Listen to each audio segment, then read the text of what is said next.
আসসালামু আলাইকুম ফুটবল প্রিয় বন্ধুরা। আরও একজন Argentine young promising talent centre back Aaron Anselmino ইউরোপে আসছেন এবং চেলসিতে যোগ দেওয়ার দ্বারপ্রান্তে রয়েছেন। বোকা জুনিয়র্সের ১৯ বছর বয়সী ৬ ফিট ১ ইঞ্চি উচ্চতার এই সেন্টার ব্যাক একটি লং টার্ম চুক্তির কথা শোনা যাচ্ছে। ২০৩০ সালের জুন মাস পর্যন্ত ১৭ মিলিয়নের একটি ৬ বছরের চুক্তির কথা বলা হচ্ছে, যেখানে ২০৩১ সাল পর্যন্ত ডিল এক্সটেনশন করার সুযোগ থাকবে। দারুণ ট্যালেন্টেড এই সেন্টার ব্যাক বোকা জুনিয়র্সে লুনে খেলবেন। ২০২৫ সালের জানুয়ারি মাসে চেলসিতে যোগ দেবেন বলে ধারণা করা হচ্ছে। প্লেয়ার প্রোফাইলে চলে আসি। চেলসির মতো বড় ক্লাব যখন অ্যারন অ্যানসেলমেনোকে হাইলি রেট করেছেন, বোঝাই যাচ্ছে তিনি কতটা বড় মাপের ট্যালেন্ট। মূলত ডান পায়ের একজন ফুটবলার, তবে বাম পায়েও দক্ষতা ভালো।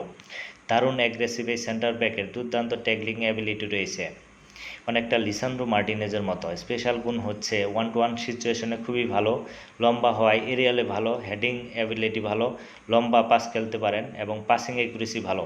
তো বল পায়ে অ্যাবিলিটি আরও উন্নতি করার সুযোগ রয়েছে।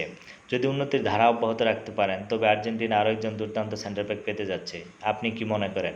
কমেন্ট করে অবশ্যই আসসালামু জানাবেন। আলাইকুম ফুটবল